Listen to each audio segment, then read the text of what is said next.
Sir, आपण मध्यंतरी नरेंद्र दाभोळकरांबद्दल जे वक्तव्य केलं त्यावर पत्रकार निखिल वागळे यांनी अशी पोस्ट टाकली सोशल मीडियावरती की श्याम मानव अशा संकुचित वृत्तीमुळेच गाळात गेल्यात आणि ते दाभोळकरांच्या प्रसंगालाही पुरत नाहीत, अशी त्यांनी पोस्ट टाकली. यावर आपली काय प्रतिक्रिया आहे सर? निखिल वागळेंनी जी काही पोस्ट टाकली की श्याम मानव हे दाभोळकरांच्या प्रसंगाला सुद्धा पुरत नाही, हे त्यांचं विश्लेषण असू शकतं, त्यांचा विचार असू शकतो, त्यांचं मूल्यांकन असू शकतं, तो त्यांचा अधिकार आहे. मला त्याबद्दल काही बोलायचं नाही. दुसरं, त्यांनी वाक्य वापरलं की श्याम मानव संकुचित मनोवृत्तीमुळे. त्या अनुषंगाने मी काही गोष्टी बोलू इच्छेन. खरं म्हणजे ही पोस्ट आल्यानंतर ताबडतोब त्याच्यावर प्रतिक्रिया द्यावी असा अनेकांचा आग्रह होता. तरी मी म्हटलं आपण शांतपणे या प्रश्नाचं उत्तर देऊया. कधीतरी या विषयावर अतिशय विस्तारानं बोलणं नितांत गरजेचं आहे, असणार आहे. कारण आपल्या महाराष्ट्रामध्ये एक परंपरा आहे. शिवाजी महाराजांचे गुरु रामदास स्वामी होते.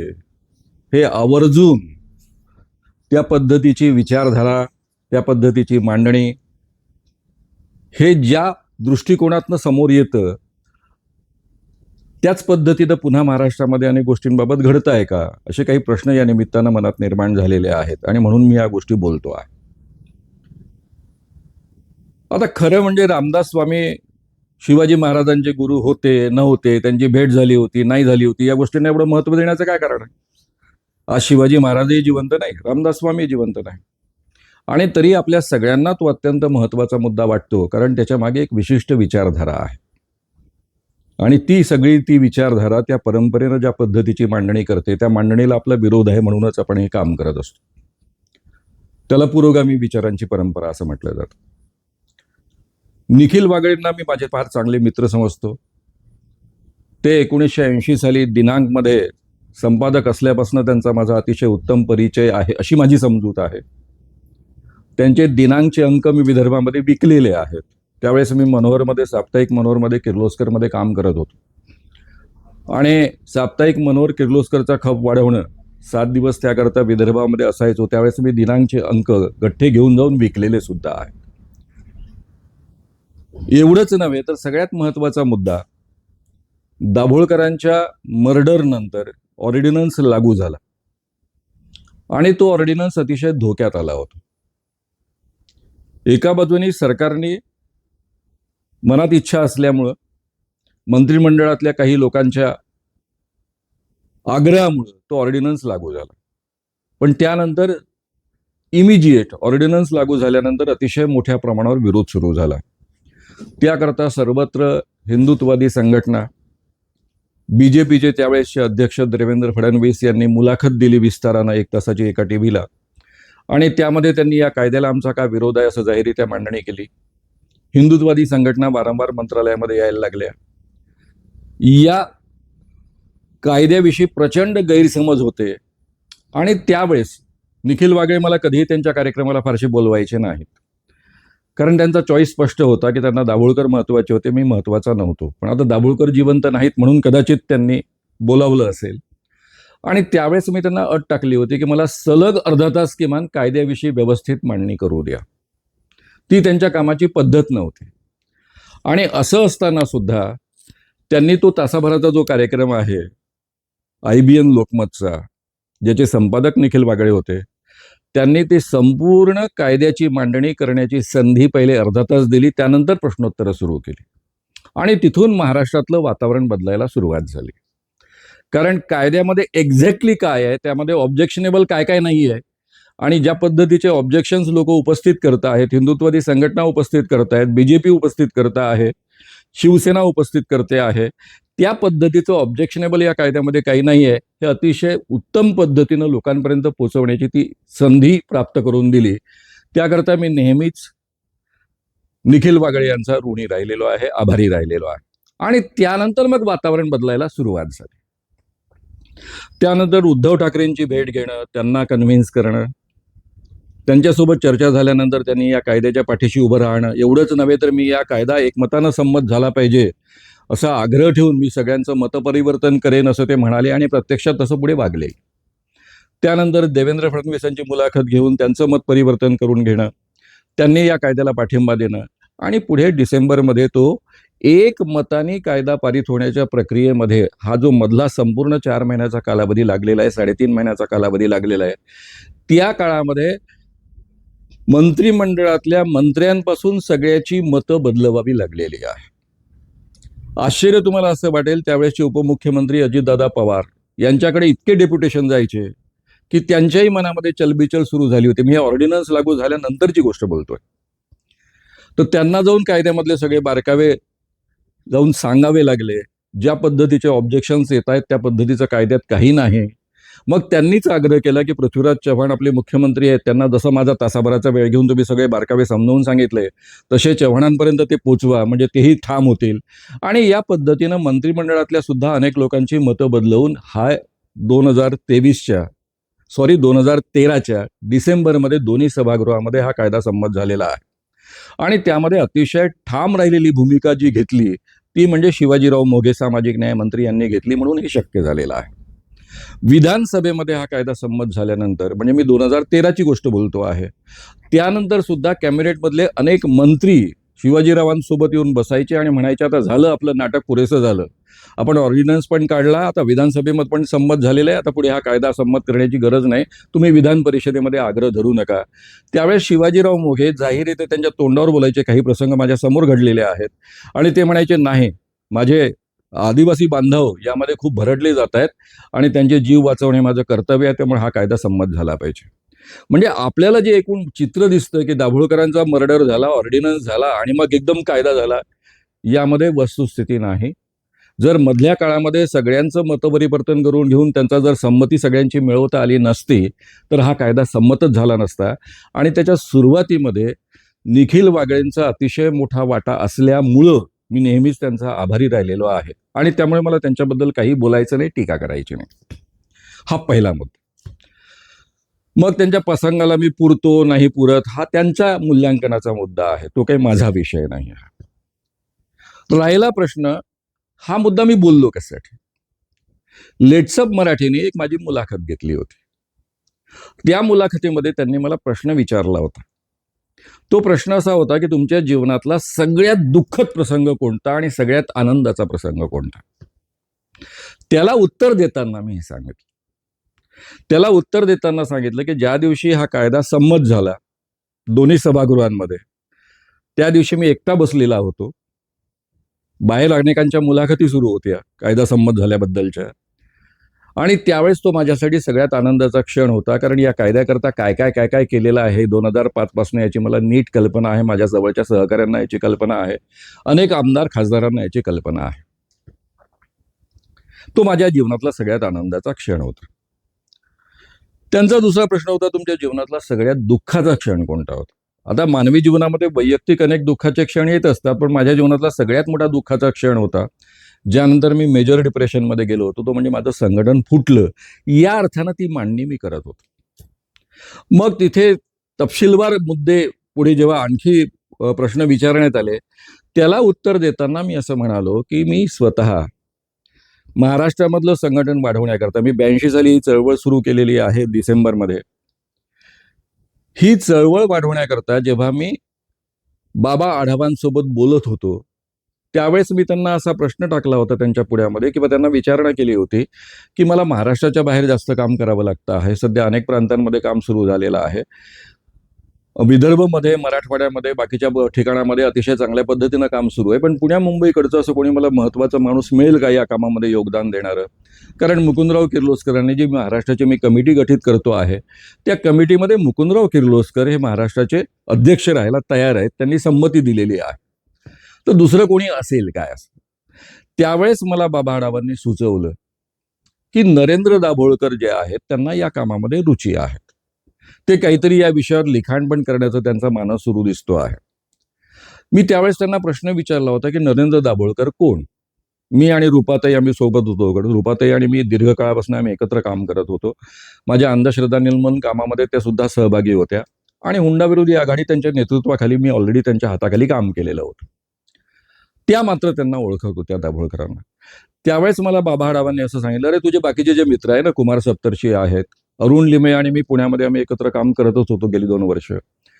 तर अरुण लिमये आहेत, त्यानंतर बाकीचे लोक आहेत, रत्नाकर महाजन आहेत, अनिल अवचट आहेत, या ग्रुपमधल्या युक्रांमधल्या ग्रुपमधले डॉक्टर नरेंद्र दाभोळकर आहेत.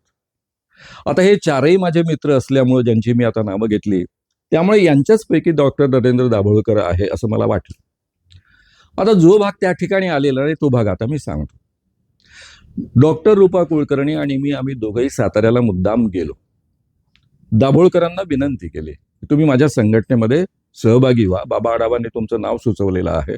आम्ही महाराष्ट्राची बॉडी निर्माण करतो आहे आणि ही महाराष्ट्राची बॉडी निर्माण करत असताना मुकुंदराव किर्लोस्कर हे महाराष्ट्राचे अध्यक्ष असणार आहेत. महाराष्ट्र म्हणजे अंधश्रद्धा निर्मूलन समिती शाखा महाराष्ट्र याचे अध्यक्ष मुकुंदराव किर्लोस्कर असणार आहेत. तुम्ही कार्याध्यक्ष व्हावं असं म्हणण्याकरता आम्ही तुमच्यापर्यंत आलो आहोत.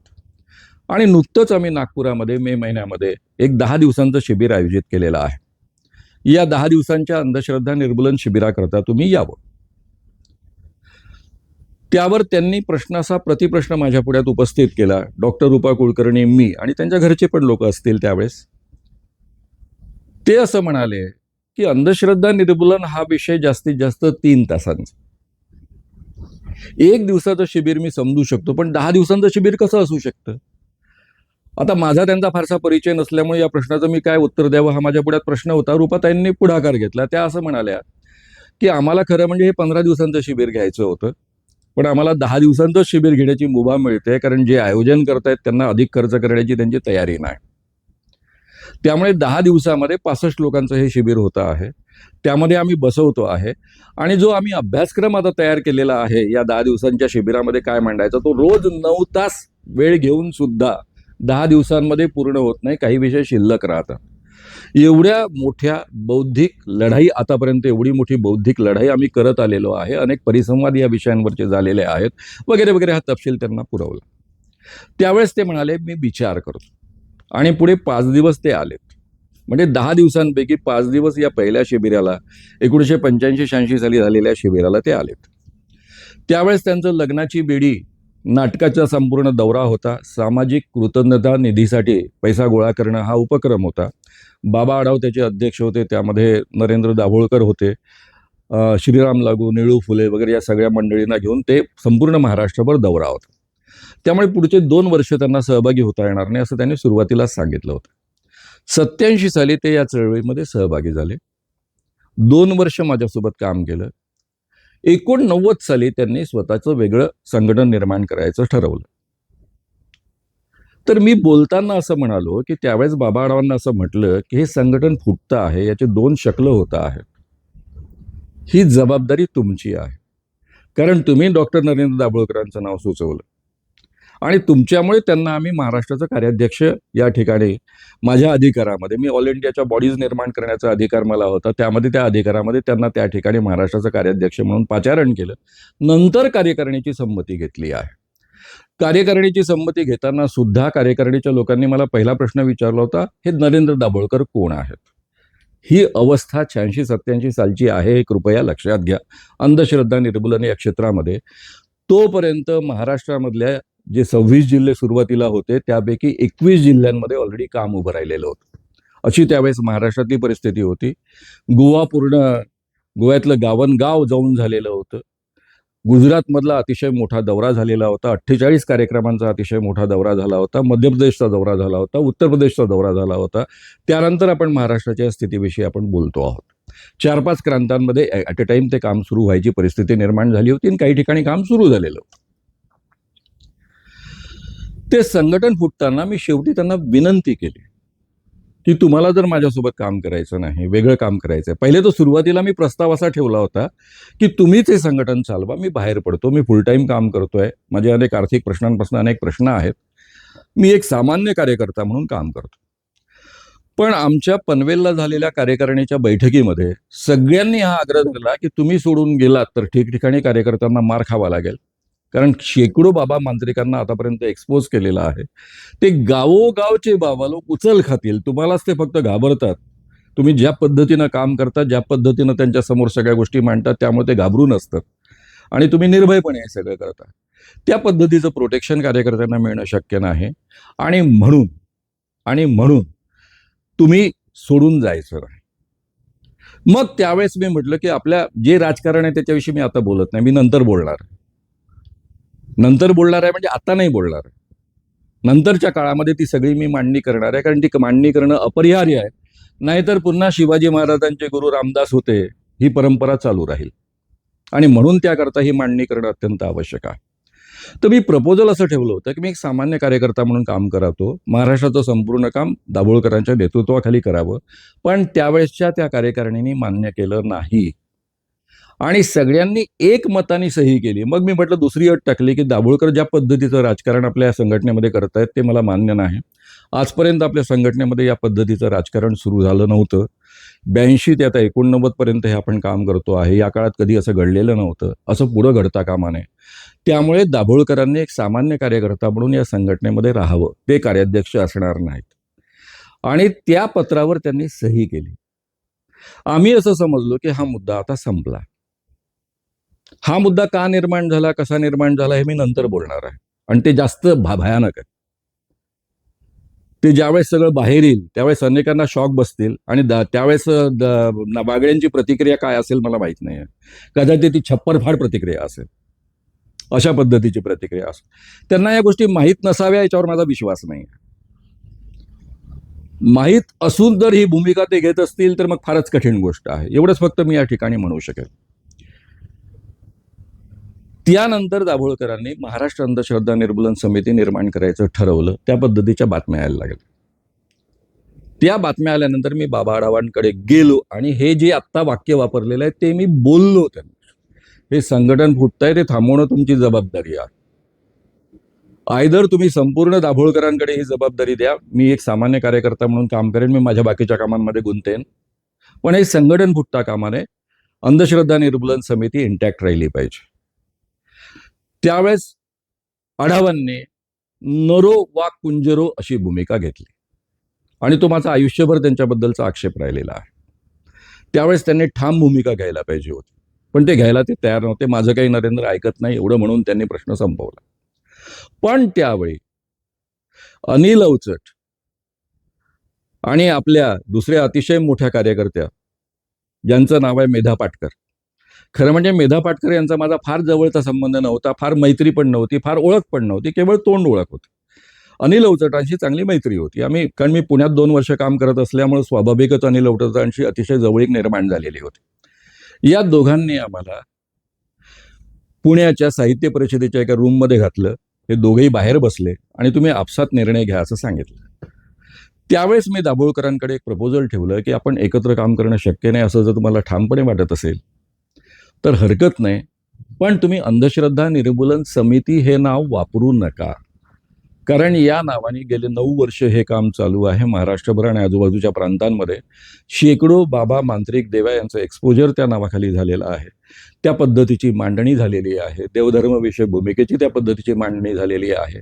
यातल्या अनेक गोष्टी तुम्हाला मान्य नाहीत. असं असताना सेम नाव ठेवू नका, पुढे फार अडचण होईल. तुम्ही वेगळं नाव घ्या ना. जसं छात्र भारती ऑलरेडी यामध्ये सहभागी होते अंधश्रद्धा निर्मूलनाच्या कामामध्ये, किंवा दुसरं सोलापूरच्या भागामध्ये लोकविज्ञान संघटना याच विषयावर काम करते. तिथे जाऊन मी बिवळीच काम करत नाही, त्यांनाच संपूर्ण ते काम करू देतो आहे. या पद्धतीनं मी छात्र भारतीचं काम नावाखाली काम करा, दुसऱ्या कशाच्या नावाखाली काम करा, पण अंधश्रद्धा निर्मूलन समितीच्या नावाखाली काम करू नका.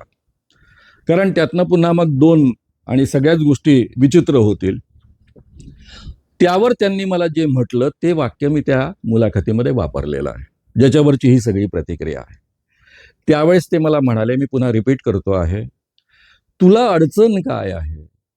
तू म्हणतोय त्याच पद्धतीनं हे काम आतापर्यंत झालं, त्याच पद्धतीनं चाललं पाहिजे असा तुझा का आग्रह आहे?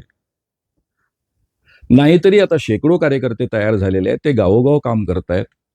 पहिलं नाव तुझं घेतलं जात आहे, दुसरं नाव माझं घेतलं जात आहे. तुझी अडचण काय आहे? ते ऐकल्यानंतर मला या वाक्यांची शिसारी आली आणि मी तिथून बाहेर पडलो. हे मी बोललो आहे, त्यावर मी आजही ठाम आहे, उद्या परवाही ठाम असणार आहे. मी आयुष्यात कधीच खोटं बोलत नाही. माझ्या अख्ख्या आयुष्यामध्ये मी आजपर्यंत एकही वाक्य खोटं बोललो याचा पुरावा समोर आणावा. माझं संपूर्ण सामाजिक जीवन इतक्या वर्षांचं आहे, मोर दॅन 45 इयर्स, 45 वर्ष तर याच कामाला झाली. त्याच्या आधी 10 वर्षाचं आयुष्य आहे. मी 19व्या वर्षी सार्वजनिक कामाला सुरुवात केलेली आहे. माझ्या अख्ख्या आयुष्यामध्ये मी कधीही खोटं बोललो याचं एक वाक्य, एक पुरावा माझ्या लिखाणापासून कुठेही कोणी दाखवून द्यावा. मला खोटं बोलत नाही. कोणत्याच कारणाकरता मी खोटी मांडणी करत नाही. मी जगामध्ये कोणाला घाबरत नाही. प्रसिद्धीकरता एकही गोष्ट आयुष्यात कधी करत नाही. कोणाला काय वाटतं नाही वाटतं, ज्यांना कळतं त्यांना कळतं, ज्यांना कळत नाही त्यांना कळत नाही. त्यामुळे ही फॅक्ट आहे. ती फॅक्ट मी मांडली. त्या फॅक्टवर ही निखिल वागळेंची प्रतिक्रिया आहे. माझा पहिला प्रश्न आहे की ते मला 80 सालापासून ओळखत असावेत असा माझा अंदाज आहे. महाराष्ट्रामध्ये असा एक पत्रकार नव्हता की जो 1989 सालापर्यंत मला ओळखत नव्हता. मी महाराष्ट्रामध्ये अंधश्रद्धा निर्मूलनाचं काम करतोय याबद्दल. कारण मी थ्रूआउट महाराष्ट्र काम करत होतो. महाराष्ट्रातलं असं एक वृत्तपत्र नाही. तुम्ही जर आता 82 सालापासून तर 89 सालापर्यंतची महाराष्ट्रभरातली वृत्तपत्र काढली तसं तुम्हाला एक वृत्तपत्र दिसणार नाही ज्यामध्ये बातम्या आलेल्या नाहीत. संपूर्ण महाराष्ट्रामध्ये झंझावाती दौरे केलेले आहेत. माझ्या व्याख्यानांना हजारोच्या संख्येनं नेहमी गर्दी व्हायची आणि तो त्या गावातला मोठा इव्हेंट असायचा, त्या शहरातला मोठा इव्हेंट असायचा. हा रेकॉर्ड राहिलेला आहे आतापर्यंत.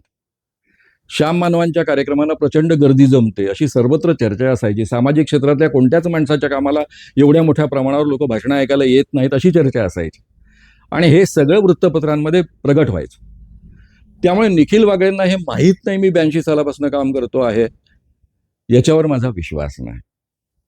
त्यांची एवढी तीव्र प्रतिक्रिया का निर्माण व्हावी? आजही तुम्ही ठिकठिकाणी मांडणी पहा. अंधश्रद्धा निर्मूलनाचं काम दाभोळकरांनी सुरू केलं. दाभोळकर अंधश्रद्धा निर्मूलन या कामाचे संस्थापक आहेत.